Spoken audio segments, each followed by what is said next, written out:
Assalamualaikum warahmatullahi wabarakatuh. Pada kesempatan kali ini saya akan menjelaskan tentang model infrastruktur jaringan. Perkenalkan, nama saya Zaimita Wahidatul Farida, NIM 190512040015 dari Teknik Informatika 2019A. Yang pertama, saya akan menjelaskan tentang pengertian jaringan komputer. Jaringan komputer adalah jaringan telekomunikasi yang memungkinkan antar komputer untuk saling berkomunikasi dengan bertukar data. Nah, jaringan komputer ini dibagi menjadi dua, yaitu jaringan komputer terpusat dan jaringan terdistribusi. Jaringan komputer terpusat itu penempatan data dan aplikasi untuk mengakses data tersebut menjadi suatu tempat atau server. Sedangkan yang terdistribusi ini dibangun dengan cara memisahkan secara fisik untuk setiap fungsi dan tugas sebuah komputer dalam ruang lingkup jaringan komputer. Selanjutnya yaitu data center. Data center ini merupakan fasilitas yang terdiri dari jaringan komputer dan penyimpanan yang digunakan oleh bisnis atau organisasi untuk mengatur, memproses, menyimpan, dan menyebarluaskan data dalam jumlah yang besar. Pembagian jaringan berdasarkan cakupan atau jangkauan geografis. Ada 4. Yang pertama yaitu Personal Area Network. Personal Area Network adalah jaringan komputer yang digunakan untuk komunikasi antara perangkat komputer, dan jangkauan ini biasanya hanya beberapa meter. Contohnya yaitu Bluetooth. Yang kedua ada Local Area Network. Local Area Network ini merupakan jaringan terkecil untuk pemakaian pribadi. Biasa juga disebut sebagai intranet. Karena jaringan ini bersifat private, yaitu hanya diperuntukkan bagi pengguna di dalam internal organisasi atau perusahaan serta instansi atau ruangan yang bersangkutan saja. Contohnya yaitu IP computer. Yang ketiga ada Metropolitan Area Network. Metropolitan Area Network merupakan jaringan komputer yang memiliki cakupan area dan luas yang lebih besar. Metropolitan Area Network ini memiliki jarak jangkauan antara 10 km sampai 50 km. Jika berdasarkan wilayah, maka wilayah Metropolitan Area Network ini bisa mencakup wilayah kota, yang di dalamnya terdapat banyak gedung dan pemukiman. Dan yang terakhir yaitu ada Wide Area Network. Wide Area Network merupakan jaringan yang lebih luas karena cakupannya yaitu sebuah negara atau benua. Jaringan ini telah mendunia atau bisa disebut juga dengan internet. Pembagian jaringan berdasarkan aksesnya ada dua, yaitu internet dan intranet. Intranet merupakan jaringan internal perusahaan yang dibangun menggunakan teknologi internet, arsitektur dari internet. Intranet berupa aplikasi web dan menggunakan protokol TCP/IP. Sedangkan internet, Interconnected Network, ini merupakan sebuah sistem komunikasi global yang menghubungkan komputer-komputer dan jaringan-jaringan komputer di seluruh dunia. Intranet itu hanya bisa diakses untuk kalangan internal saja, sedangkan internet itu bisa diakses oleh publik atau banyak orang maupun kalangan. Pembagian jaringan berdasarkan cara membangunnya. Ada dua, yaitu ad hoc dan infrastruktur. Ad hoc biasa juga disebut computer-to-computer network atau peer-to-peer network. Dan komunikasi dalam jaringan dilakukan langsung antar komputer tanpa melalui akses point. Nah, sedangkan infrastruktur yaitu komunikasi antara komputer dilakukan melalui access point atau terpusat melalui access point. Selanjutnya yaitu ada topologi jaringan. Yang pertama yaitu topologi bus.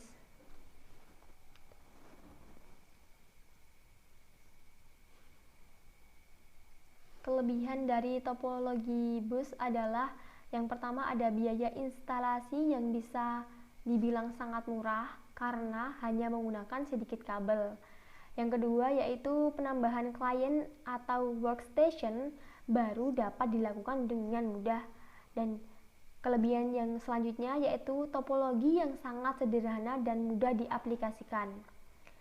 Namun topologi bus ini juga memiliki kekurangan, yaitu jika salah satu kabel pada topologi jaringan bus ini putus atau bermasalah, hal tersebut dapat mengganggu komputer, workstation, atau klien yang lain.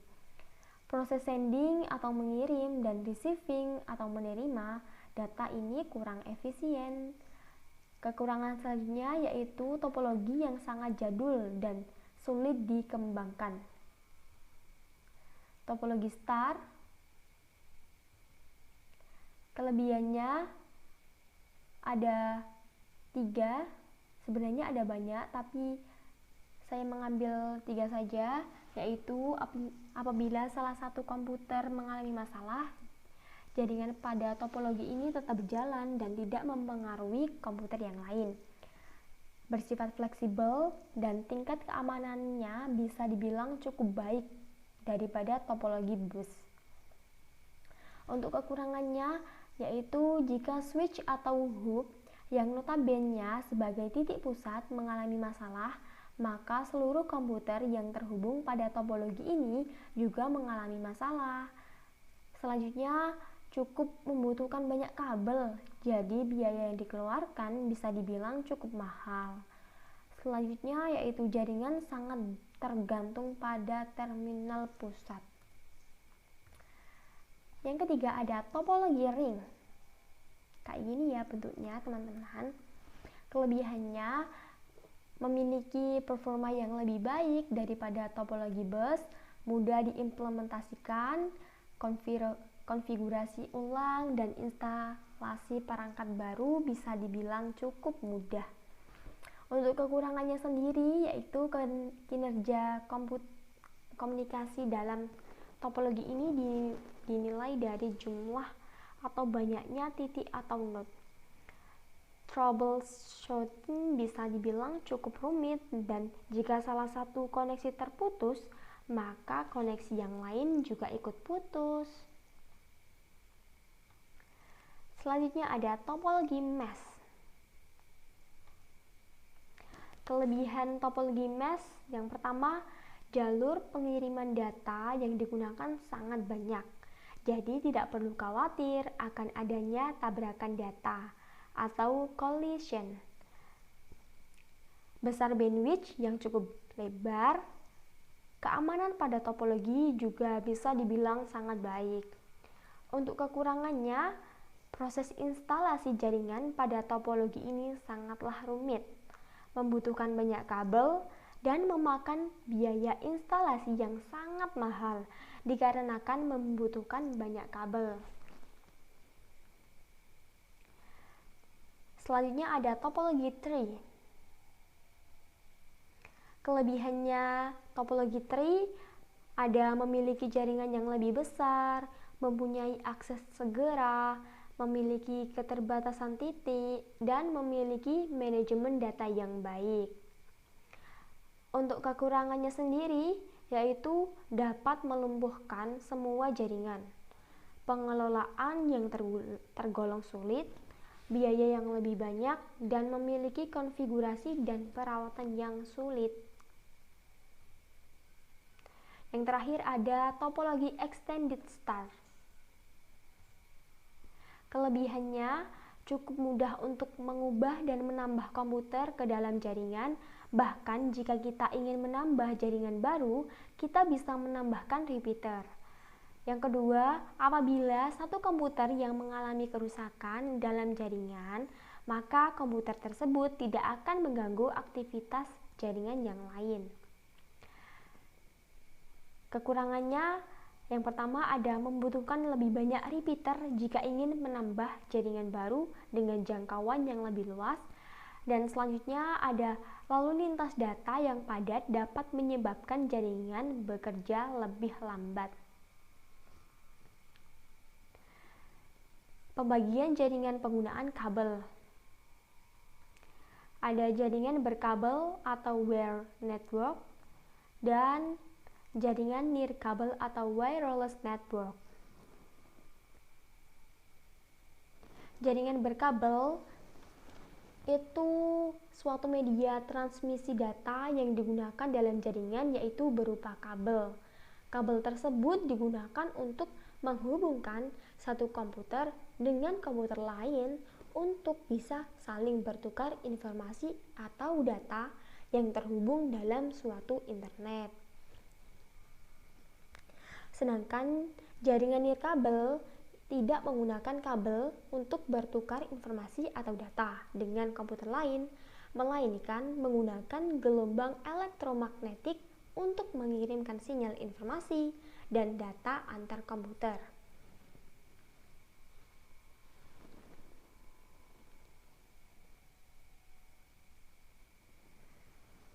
Jaringan berdasarkan siarannya atau castingnya. Ada 3, unicast 1 ke 1, multicast 1 ke grup, dan broadcast 1 ke semua. Untuk unicast, ini adalah pengiriman pesan ke satu tujuan jaringan host di jaringan switching. Paket istilah uniquest dibentuk dengan analogi siaran istilah yang berarti transmisi data yang sama untuk semua kemungkinan tujuan. Yang kedua, ada broadcast. Nah, broadcast ini pada jaringan komputer merupakan jenis paket yang berasal dari satu titik, memiliki tujuan ke semua titik lain yang ada di jaringan. Biasanya jenis paket broadcast ini akan dikirimkan untuk menyatakan suatu keberadaan sebuah layanan atau pencarian sebuah titik pada jaringan. Selanjutnya ada multicast. Multicast merupakan jaringan jenis paket yang berasal dari satu buah titik dan bertujuan ke sebuah alamat khusus, bukan titik khusus, di mana alamat khusus ini dapat didengarkan oleh titik-titik lain di jaringan yang berkepentingan untuk mendengarkannya. Sekian yang dapat saya sampaikan. Mohon maaf apabila ada salah kata-kata. Wassalamualaikum warahmatullahi wabarakatuh.